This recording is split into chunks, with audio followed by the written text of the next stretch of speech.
Fleet Commander Therex stood on the bridge of his flagship and watched the stars bend around his fleet. 200 warships moved through hyperspace like a great metal river. Each ship carried enough firepower to burn a city to glass. Together, they had conquered 17 species across the galaxy. Today, they would add one more to that list. The target was a young species called humans. Therex had read the intelligence reports many times. Humans were weak. They had only discovered space travel 2 centuries ago. They lived in a single solar system, clinging to a small blue planet and a handful of colonies. They had no experience with Galactic War. They did not know what was coming for them. Therex felt almost sorry for them. Almost. The Valen Dominion did not conquer species out of cruelty. They did it because the galaxy was a dangerous place. The strong survived. The weak served. This was the natural order of things. Humans would learn this lesson soon enough. They would bow to the Dominion, or they would cease to exist. "Commander," said his navigation officer, "we are approaching the target coordinates, preparing to exit hyperspace." Therex nodded. He clasped his 4 hands behind his back and watched the viewing screen. The swirling colors of hyperspace began to slow. Stars appeared as bright points of light. The fleet emerged into normal space at the edge of human territory. "Begin long-range scans," Therex ordered. "Find their defense stations, their patrol ships, everything." His tactical officer, a young female named Verith, bent over her console. Her fingers moved quickly across the controls. The ship's sensors reached out into the darkness, searching for signs of human activity. Therex expected to find scattered mining platforms, perhaps a few small warships, maybe a primitive defense satellite or two. Humans were young and weak. They could not possibly have anything that would threaten his fleet. Varath stopped moving. Her fingers hovered above the console. She stared at her screen without speaking. "Report," Therex said. Varath did not answer. She ran the scan again, then again. Her scales, normally a calm blue, shifted to a pale gray. "Officer Varath," Therex said more firmly. "Report." "Commander," she whispered, "there is a ship. One ship. It is directly in our path." "One ship?" Therex almost laughed. "A single patrol vessel dares to stand against my fleet? Destroy it." "Commander, please look at the readings yourself." Something in her voice made Therex pause. He walked to her station and looked at the screen. The numbers made no sense. He read them again. They still made no sense. The human ship was 9 kilometers long. Velen dreadnoughts, the largest ships in the Dominion fleet, measured 800 meters. This human vessel was more than 11 times that size. It sat in the darkness like a sleeping mountain, blocking their path to the human homeworld. "That cannot be correct," Therex said. "Run the scan again." "I have run it 4 times, Commander. The readings are accurate." Therex felt a cold feeling spread through his chest. He had conquered 17 species. He had never felt fear before a battle. But something about this ship made his heart beat faster. "What else?" he asked. Varath's voice shook slightly as she continued. "The hull is made of materials we cannot identify. Our sensors cannot fully penetrate it. The power signature—" She stopped and swallowed. "The power signature exceeds our entire fleet combined." Silence fell across the bridge. Every officer stopped working and stared at their commander. They were waiting for him to tell them this was a mistake, a sensor error, anything but the truth. "There is something else," Varath said quietly. "The ship shows signs of biological integration. The hull appears to be partially alive. This vessel is not just a machine, Commander. It is something else entirely." Therex stared at the viewing screen.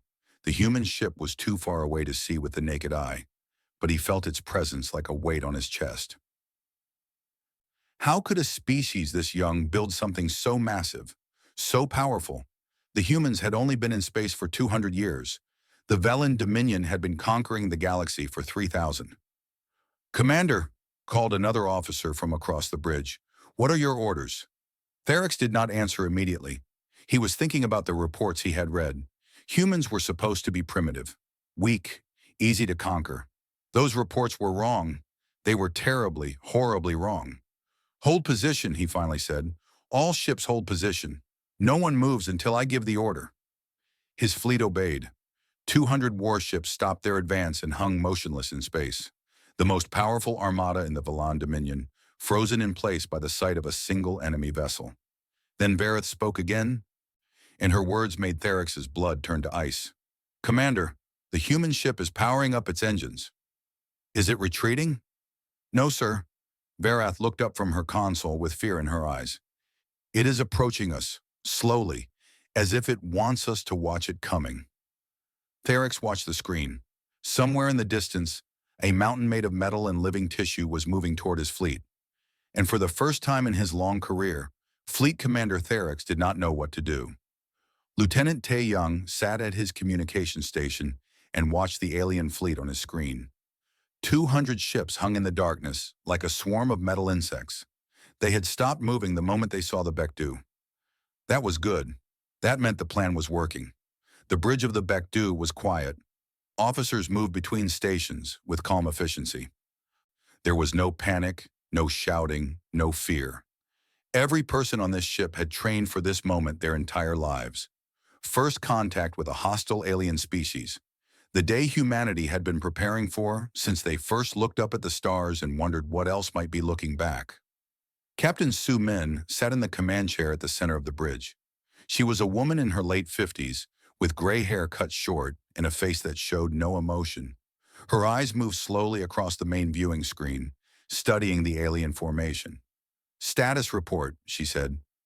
Tae Young checked his console. "The alien fleet is holding position.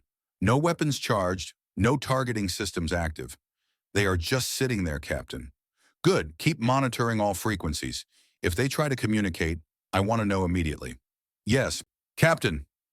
At the tactical station, Weapons Officer Dong Wook ran his fingers across the controls. The Bekdu's weapon systems were online but not active. They could destroy the entire alien fleet in minutes. But that was not the mission. The mission was to make the aliens understand what they were dealing with. "Captain," Dongwook said, "the aliens are running scans on us. Very detailed scans. They are trying to learn everything they can about our ship." Captain Sumin nodded slightly. "Let them look. That is why we are here." Far away on the Velen flagship, Commander Therix gathered his senior officers in the war room. The atmosphere was tense. These were veterans who had fought in dozens of campaigns. None of them had ever seen anything like the human vessel. "Explain this to me," Tharix demanded. "How does a species that discovered space travel 200 years ago build a ship like that? We have been traveling the stars for 3,000 years. Our best engineers cannot create anything close to this." His chief scientist, an old male named Korath, studied the scan data on his tablet. "Commander, the humans developed differently than we expected. Their history shows extreme conflict. They fought wars against each other constantly. For thousands of years, they killed each other with increasingly advanced weapons." "All young species fight among themselves," Tharix said. "That does not explain the ship." "You do not understand, Commander. Human conflict was different. It was total, absolute. 100 years ago, they nearly destroyed their own planet. They killed 4 billion of their own kind in a single decade." The room fell silent. 4 billion lives. It was a number almost too large to comprehend. The entire Velan Dominion contained only 12 billion people across all 17 conquered species. "They survived that?" another officer asked. "They did more than survive," Korath said. "They learned. After their near extinction, the humans changed. They stopped fighting each other and began working together. Every resource, every mind, every piece of technology was directed toward one goal: never being vulnerable again." Korath pulled up more data on the main screen. "They terraformed planets, they built cities in space, they created new materials that we have never seen before, and they did all of this in 100 years. Their technology advanced faster than any species in recorded history." Therix felt sick. "Are you saying they built that ship specifically for us?" "Not specifically for us, Commander. For anyone who might threaten them.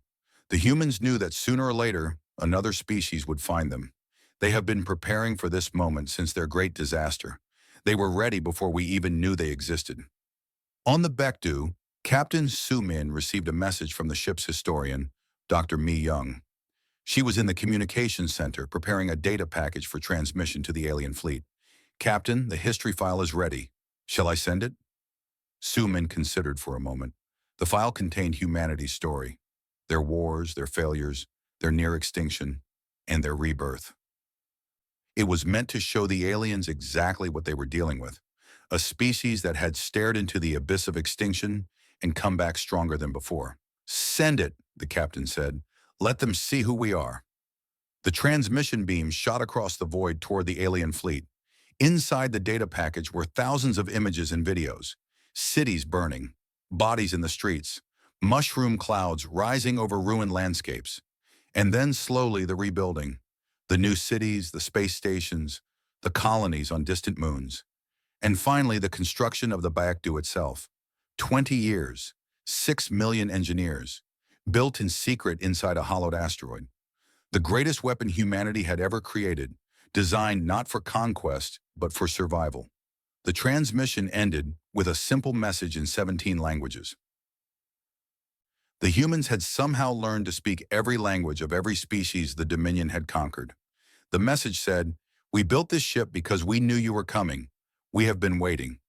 Commander Therix read the message 3 times. Each time, the cold feeling in his chest grew stronger. The humans had not been surprised by his fleet. They had expected it. They had prepared for it. And now they were showing him exactly how ready they were. "Commander," Vareth called from her station, "the human ship has stopped approaching. It is holding position 1,000 kilometers from our fleet." Therix stared at the screen. The human vessel hung in space like a dark promise. Close enough to see, close enough to fear, and close enough to destroy them all. Dr. Mi Young stood in the communications center of the Baekdu and watched the aliens receive humanity's message. She was a historian by training, but today she was something else.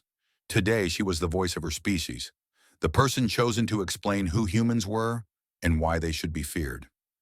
The data package she had prepared contained the darkest chapters of human history. It was not pleasant to watch, but it was necessary. The aliens needed to understand that humans were not just another species to be conquered. They were survivors of a horror that most civilizations would never experience. On the Velen flagship, Commander Therix sat alone in his quarters and watched the transmission. The images played across his screen in silence. He saw human cities burning under clouds of poison gas. He saw armies marching across frozen wastelands. He saw weapons that could split atoms and turn entire regions into glass. But that was only the beginning. The transmission showed something called the Great Collapse. In the year 2089, by human counting, their world began to die. The climate changed too fast for them to adapt. The oceans rose and swallowed coastal cities. Crops failed across entire continents. And then came the plagues. Therix watched as the human population dropped from 8 billion to 4 billion in just 11 years. He saw the resource wars that followed. Nations fighting over food, water, and land. Governments falling. Entire regions becoming lawless wastelands. The humans were killing themselves faster than any enemy ever could. How did they survive this? Therix whispered to himself. The transmission answered his question. After the worst of the dying was over, something changed. The surviving humans looked at what they had done to themselves and made a decision. Never again. They would never let this happen again. The images shifted. Now Therix saw construction. Massive projects that covered entire landscapes. Factories building machines that built other machines. Humans working together by the millions, all focused on a single goal: survival. They developed new ways to grow food that did not depend on the dying soil. They built machines that could clean the poisoned air and water. They created energy sources that did not destroy their world. And then they looked up at the stars and realized something important. Their planet was fragile. No matter how much they fixed it, one disaster could destroy everything. They needed to spread out. They needed to become too large to kill. In 100 years, humans went from near extinction to becoming a spacefaring civilization. They built colonies on their moon. They terraformed the dead planet they called Mars. They constructed massive stations that orbited their sun, housing billions of people each. And they built ships. The transmission showed the construction of the Baekdu. It was not built in a shipyard where enemies could see it. It was built inside an asteroid, hidden from any watching eyes. The project took 20 years. 6 million engineers worked on it in shifts that never stopped. Every piece of technology humanity had developed in the last century went into this single vessel. The hull was made of materials that the Velen scientists could not identify because humans had invented them specifically for this ship. The power core used principles that Velen physics said were impossible. The weapon systems were designed not just to destroy enemy ships, but to destroy entire fleets in seconds. And the ship was alive. Partially, at least. Human scientists had learned to grow metal and crystal together with organic tissue. The Bekdu could heal itself. It could adapt to damage. In some ways, it could think. The transmission ended with a simple statement. "We built this ship because we knew you were coming. We have been waiting." Theric sat in the darkness of his quarters for a long time after the transmission ended. He thought about the 17 species his people had conquered. All of them had been primitive when the Dominion found them. All of them had been easy to defeat. The Valan had never faced an enemy that was ready for them. The humans were ready. A knock came at his door. It was Vareth, his tactical officer.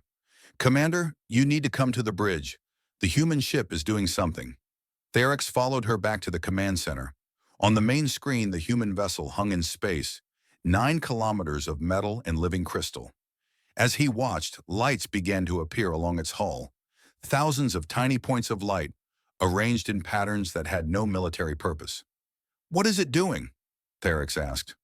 Korath, the scientist, studied his instruments. "It appears to be communicating, Commander. The lights are a message." "What does it say?" Korath was silent for a moment. When he spoke, his voice was barely a whisper. "It says, we remember our dead. We remember every name.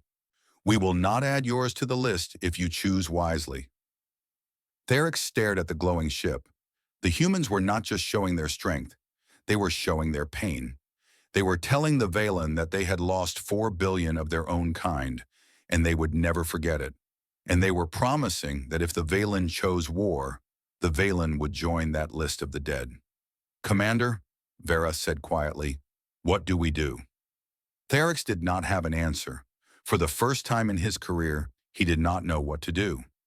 The war room of the Velen flagship was filled with raised voices. Officers argued with each other, while Commander Theric sat in silence at the head of the table. He listened to their words but said nothing. There was nothing to say. Every option was bad. "We must attack now," shouted Admiral Korthax, the oldest officer in the fleet. "Before they build more of these ships, one vessel is terrible, but one vessel can still be destroyed. If we wait, they will have 100. "And how do you propose we destroy it?" replied General Varix, commander of the ground forces. "Our weapons cannot penetrate their hull. Our ships are too slow to outrun them. A single attack from that vessel could eliminate half our fleet in seconds. Then we must call for reinforcements. Bring the entire Dominion armada here. That would take months. And even then, what guarantee do we have of victory? The humans were ready for us. They will be ready for a larger fleet as well."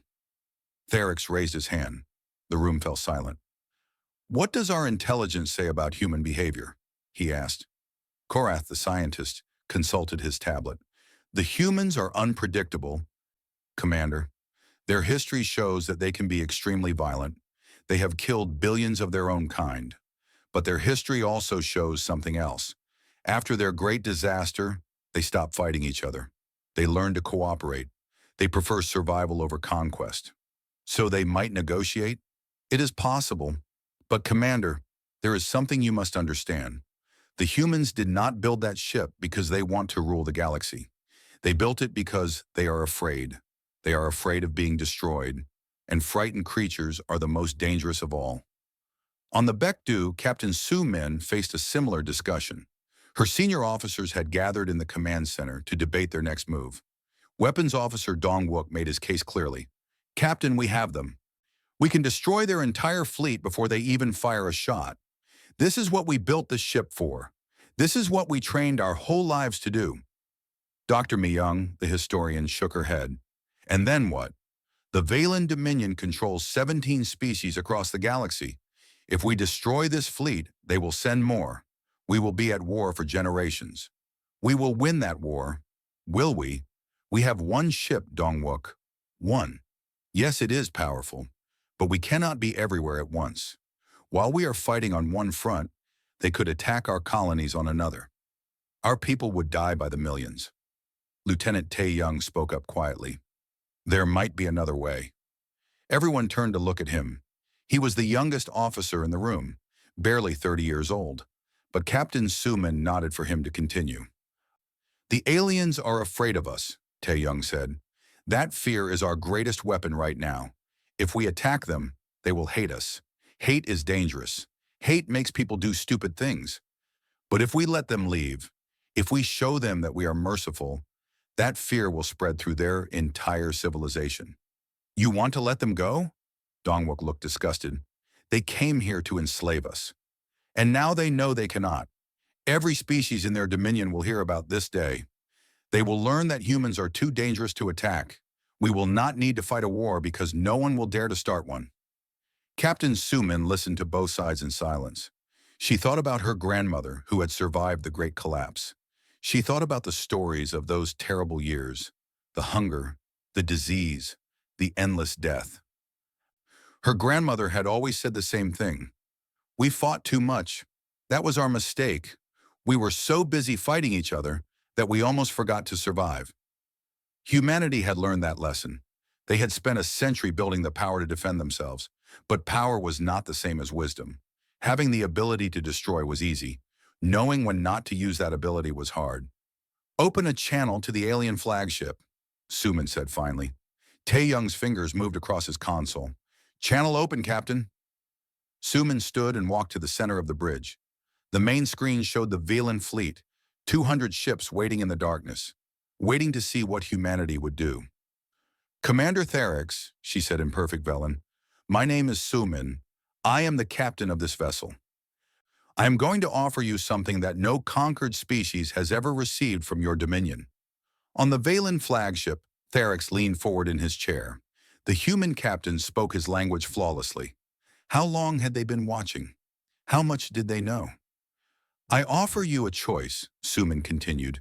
You may leave this system and return to your dominion with a message, or you may stay and become a lesson for whoever comes next. What message? Therix asked. Tell them what you saw here. Tell them about our ship. Tell them about our history. Tell them that we do not want war, but tell them also that we are ready for it. Tell them that any fleet that enters our space without permission will not return home. Therix was silent for a long moment. His officers watched him, waiting for orders. And if we accept this offer? He finally asked. What happens then? Captain Suman allowed herself a small smile. Then perhaps, Commander, we can begin to talk about something better than war. Commander Therix stood on the bridge of his flagship and watched the human ship on his screen. His officers waited in silence. The entire fleet waited. 200 warships, the pride of the Velan Dominion, frozen in space because of what they had seen. He thought about his career, 40 years of conquest, 17 species brought under Dominion control. He had never retreated from a battle. He had never shown weakness to an enemy. To withdraw now would be a stain on his honor that would follow him for the rest of his life. But honor meant nothing if he was dead. Commander, Vareth said softly, the fleet is waiting for orders. Therix looked at the human vessel one more time. 9 kilometers of metal and crystal, pulsing with power that his scientists could not explain. A weapon built by a species that had survived the worst disaster any civilization could face. A species that had been preparing for this moment for 100 years. He made his decision. All ship, he said, prepare to withdraw. The bridge officers stared at him in shock. Admiral Korthax stepped forward, his scales flushing with anger. Commander, you cannot be serious. We cannot simply retreat. The Dominion has never retreated. The Dominion has never faced an enemy like this, Therix replied calmly. We came here expecting to find a primitive species. We found something else entirely. If we attack that ship, we will die. All of us. And the Dominion will lose its entire 7th fleet for nothing. But the shame. There is no shame in survival, Admiral. There is only shame in foolishness. We will return home. We will tell the High Council what we have seen, and we will let them decide what to do next. On the Baekdu, Lieutenant Tae-young watched his console with wide eyes. Captain, he said, the alien fleet is moving. They are leaving. Captain Suman nodded slowly. She had hoped for this outcome. She had prepared for the other outcome as well. But this was better. This was much better. Maintain position, she ordered. Let them go. The Velen fleet turned slowly and began to move away from human space. 200 ships that had come to conquer were now retreating without firing a single shot. Commander Therix watched the human vessel grow smaller on his screen as his fleet departed. He would never forget this day. None of them would.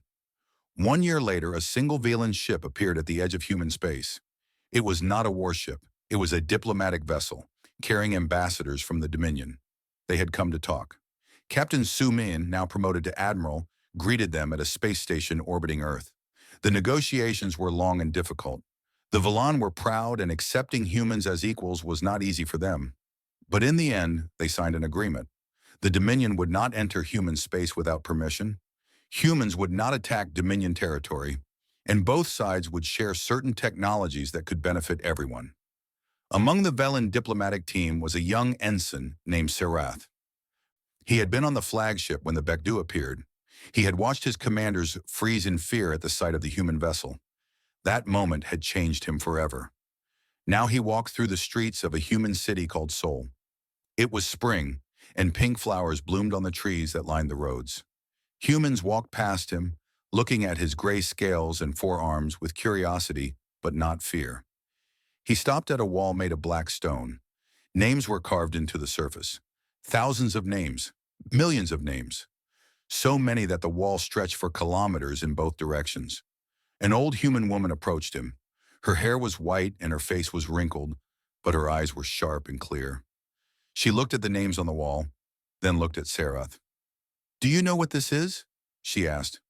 Serath's translator device converted her words into Velen. He shook his head. "This is the memorial of the lost," she said. "The names of everyone who died in the Great Collapse. My parents are on this wall. My brothers and sisters. My husband." She touched a spot on the stone where a name was carved. "I was 30 years old when the world ended. I am 160 now." Serath looked at the endless rows of names. 4 billion people. 4 billion lives reduced to words carved in stone. "We read the names every year," the old woman continued. "It takes months. Volunteers come from all over the world. We read them so we never forget, so we never let it happen again." "Why do you tell me this?" Serath asked. The old woman smiled sadly. "Because your people came here to conquer us. You wanted to add us to your collection of slaves. Now you are here as a guest, walking our streets in peace.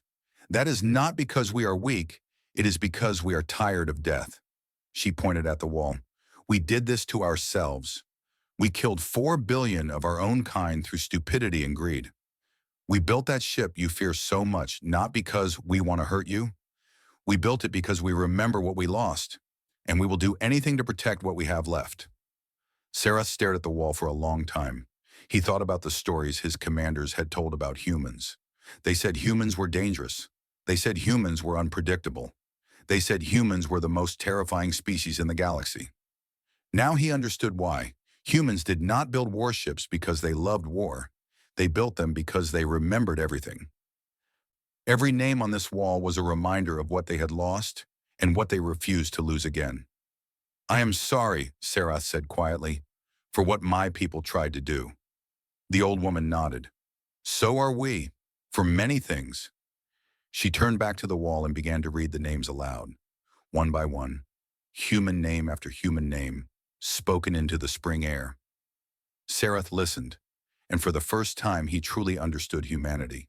They were not warriors, they were survivors, and that made them the most dangerous species in the galaxy. Not because of their weapons, but because of their memory, their endless, unbreakable memory of everyone they had lost, and their absolute determination to never lose anyone again.